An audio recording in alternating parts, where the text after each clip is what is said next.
வணக்கம் நண்பர்களே. ஒப்டி விலாக்ஸ் பார்வையாளர்களுக்கு இனிய தீபாவளி நல்வாழ்த்துக்கள்.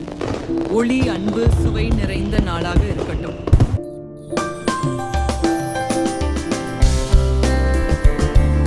அவளின் இதயத்திலிருந்து ஒரு சுவையான கதை ஆரம்பிக்கிறது. இது சாதாரண உணவு இல்லை, நினைவுகளின் நறுமணம் உள்ள கறி சோறு.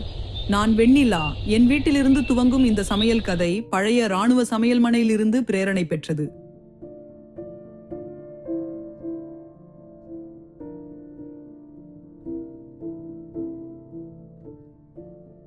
சின்ன வெங்காயம், பூண்டு, இஞ்சி, மசாலா, ஒவ்வொன்றும் கதையின் ஒரு பக்கம் போல. பழைய ருசியை மீண்டும் உயிர்ப்பிக்கிறேன்.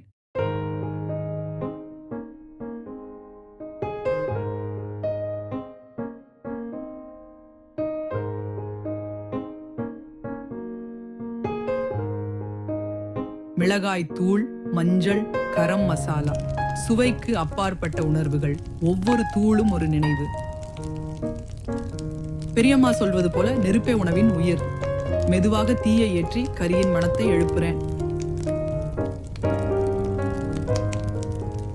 வெங்காயம் பொன்னிறமாக மாறும் போது அந்த நறுமணம் ஒரு கதையை கூறும். இதுதான் கரிசோரின் தொடக்கம். மாமிசம் மெதுவாக நனையும் போது அவடி இராணுவ சமையலர்கள் நினைவில் வரும். அவர்கள் கைகளில் உருவான ஒரு அற்புதம் இது. இப்போது அன்னம் சேர்க்கும் நேரம். மசாலா கலந்த கரியுடன் சேரும்போது இது ஒரு மரபு, ஒரு உணவு அல்ல.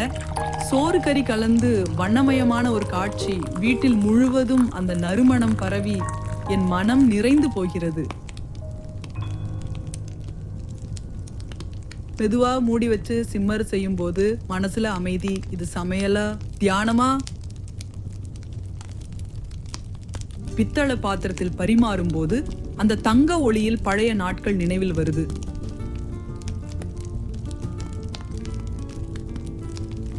கொத்தமல்லி, எலுமிச்சை, சிறிது நெய். இதுதான் கறி சோரின் ஆன்மா. அழகு சுவைக்கு மேலே இருக்கிறது.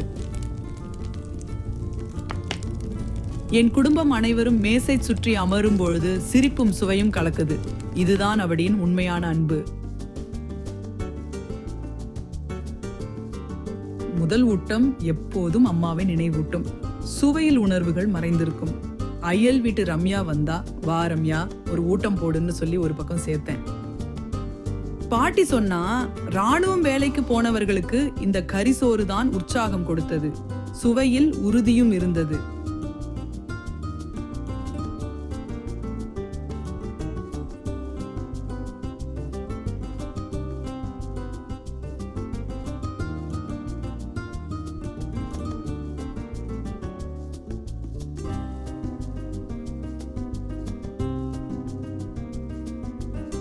நான் சோறு சிலரை பகிர்ந்தேன். அவங்க முகத்துல அந்த சிரிப்பு, இதை விட பெரிய மகிழ்ச்சி வேற எது? அவடியின் தெருக்களில் அந்த கறி சோரின் மனம் பரவுது. ஒவ்வொருவரும் ஒரு கதை, ஒரு நினைவு. இது ஒரு சமையல் மட்டும் இல்லை, இது அவடியின் உணர்ச்சி, மரபு, நினைவு. நம் வாழ்வின் ஒரு பக்கம் கறி சோறு.